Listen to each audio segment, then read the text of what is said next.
A massive fire destroys an iconic restaurant in downtown London. We still have a little snow out there here and there. It's really down toward the southeastern zones now, but there is some left over on the road, so keep it safe as you travel the rest of the afternoon. It slowly fades away. Take a break, and then we pick it right back up toward midweek. And I'll show you that forecast coming up. Tracking, alerting, protecting. This is WKYT News at Noon.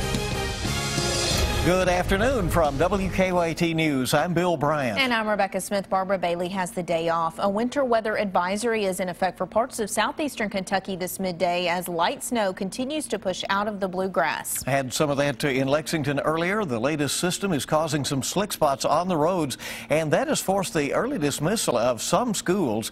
You can see a coating of snow in this eyewitness photo just sent to us out of Knott County.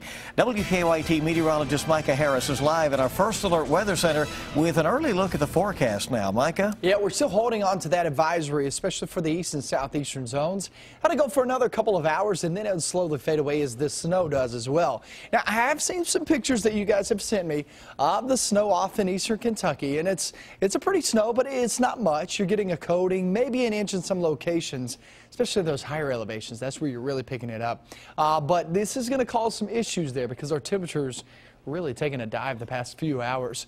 You can see it's going to be a long ways to go down for the areas there in the mountainous regions, southeastern Kentucky. Look at your temperatures. 27 Harlan. You started off at 45 degrees this morning. That cold air is really filtered in, and it looks like it's not going to really budge that much. Mid-20s expected with those snow showers, especially down toward the southeast. And the focus of our forecast, in this forecast, it's up and down. It's going to be a roller coaster ride, and I'll explain that in further detail coming up. Micah, thank you. Because the light snow is creating a few slick spots, some school districts are dismissing early today. Knox, Harlan, and Whitley counties have dismissed in the last hour. Menifee County is dismissing students right now, and there will be no afternoon preschool at Berea Community Schools or in Madison County. Forecasters say parts of New England are being hit with another round of intense snow. It's already buried much of the Midwest under a foot of snow. Blizzard conditions developed in Chicago yesterday, forcing more than 2,000 flight cancellations. The storm has made its way onto New York, New Jersey, and Massachusetts. This is the second storm to hit the Northeast in a week. Some still digging out from the first one. It's expected to only get worse this morning. The world's most famous groundhog, of course, Punxsutawney Phil, saw his shadow, forecasting 6 more weeks of winter. We can hope he's wrong. All right. Well, that same snowstorm is impacting travel here in Kentucky. Several flights to and from the Midwest, including Chicago and Detroit, are canceled at Bluegrass Airport due to the snow. And with temperatures falling throughout the day, many road crews are also out treating roads, which they were not able to do yesterday because of the rain coming down. It would wash away the substances they use. Owners of an historic Southern Kentucky restaurant are picking up the pieces this midday after an intense overnight fire. It broke out around midnight this morning at Weaver's Hot Dogs at the corner of Main and West 6th Streets in downtown London. That landmark has been there for more than 70 years. WKYT's Mark Barber is in Laurel County now with reaction. Mark? Weaver's has been well known and well loved since 1940. Firefighters say the restaurant wasn't just a business, it was also a part of the city's identity for 75 years. But in just a few hours this morning, Weaver's disappeared in flames and smoke. Firefighters tell us the fire started around midnight at the corner of Main Street and 6th Street in downtown London. Fire crews say they desperately tried to save the restaurant from the flames, but it was too late. We're told no one was hurt, but the clothing store next door was heavily damaged by smoke. Weaver's has been locally famous since 1940 for its chili dogs. Even after it was closed a few years ago, its popularity wouldn't let it stay closed for long. It reopened a few months later with a new owner. People who have come here for decades say they're devastated by the loss, but they hope the fire won't write the restaurant out of London's history. It's a loss. I mean, Weaver's has always been here. Well, not always, but as long as I can remember, it's been here. It's just been such a part of the community. And there's so much history in the place. You have the pictures along the wall. But I really do hope they rebuild. Downtown needs it. Firefighters say at this point, they don't know where the fire started. The fire marshal is here trying to figure out what sparked the flames. In London, Mark Barber, WKYT. Mark, thank you. And crews say even though it has been 12 hours since the fire started, they are still putting out hot spots this afternoon. Well, we are tracking a death investigation in central Kentucky. The Montgomery County Sheriff says a woman was found Friday night outside a home on Nest Egg Road near Jeffersonville, and we have now learned her identity.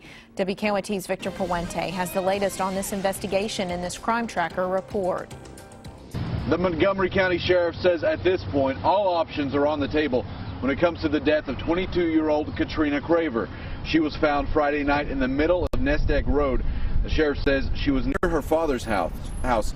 He says Craver, her boyfriend, and another friend were visiting her father. He says shortly after her boyfriend left, they got a call from someone driving on Nest Egg Road that someone was in the road. He says Carver had head trauma that led to her death, but they still don't know if the cause of that trauma was criminal. I mean, you're looking at intentional, unintentional, or just through an accident. And at this particular point, we have a theory on what took place. The sheriff tells me he and a few other detectives will be going back out to the scene on Nest Egg Road where Craver was found to see if they can find any more evidence. In Montgomery County, Victor Puente, WKYT. All right, thank you so much, Victor. And the sheriff says everyone they've interviewed so far has been cooperating with the investigation. Well, construction on UK's Commonwealth Stadium is adding some new things, but also subtracting another. Right now, a planned football practice facility will eliminate 200 parking spots in the East Blue lot next to the stadium. After the spring semester, more than 700 spots will be gone. Students say it's hard enough to find a space without the construction. As we keep adding new dorms, students have to walk farther to get to their dorms. This weather's not very prime for our conditions, and some people have to walk up to a mile just to get to where they're at, and there's no parking spaces available between here and there without paying extra. The students and employees who would normally park in the blocked areas can now park in any other K-lot. Advertisers ditched funny ads in favor of emotional and downright serious spots during Super Bowl 49. Budweiser's ad featuring a lost puppy and the signature Clydesdale horses was a hit. Always Feminine Products was the most popular on social media. It urged viewers to reconsider what it means to do things like a girl. But Nationwide Insurance pretty much missed the mark. Its ad about preventable childhood accidents sparked an online backlash. The company said the message was meant to start a conversation, not sell insurance. A 30-second spot during the big game cost $4.5 million. Well, after last year's election, President Obama said that he would enjoy sitting down and talking with Kentucky Senator Mitch McConnell over some bourbon. So this morning, some Kentuckians decided to help him out in arranging that. As Sean Moody reports, the Bourbon Barrel of Compromise is now on its way to Washington. That Bourbon Barrel of Compromise is now aboard this bus. It's going to head to Washington, D.C., where they hope they can get the politicians talking with each other. This is actually a tradition that goes back a couple of hundred years. Henry Clay used to bring barrels of bourbon to Washington, D.C. in order to lubricate the wheels of government. After President Barack Obama told reporters he'd like to have a glass of Kentucky bourbon with Senator Mitch McConnell, the Kentucky Distillers Association and the Henry Clay Center for Statesmanship came up with this idea. The barrel is full of bourbons from distilleries across Kentucky. Organizers took the bourbon barrel from Henry Clay's Ashland estate to his gravesite at Lexington Cemetery by antique carriage. From there, it was loaded onto this motor coach for the journey to Washington, D.C., where it might bring just a little bit of compromise. And they say this barrel should get to D.C. by about 5 o'clock tomorrow. In Lexington, Sean Moody, WKYT. Sean, thank you. And so far, there's no word on whether the president will be attending that ceremony when the bourbon arrives in Washington.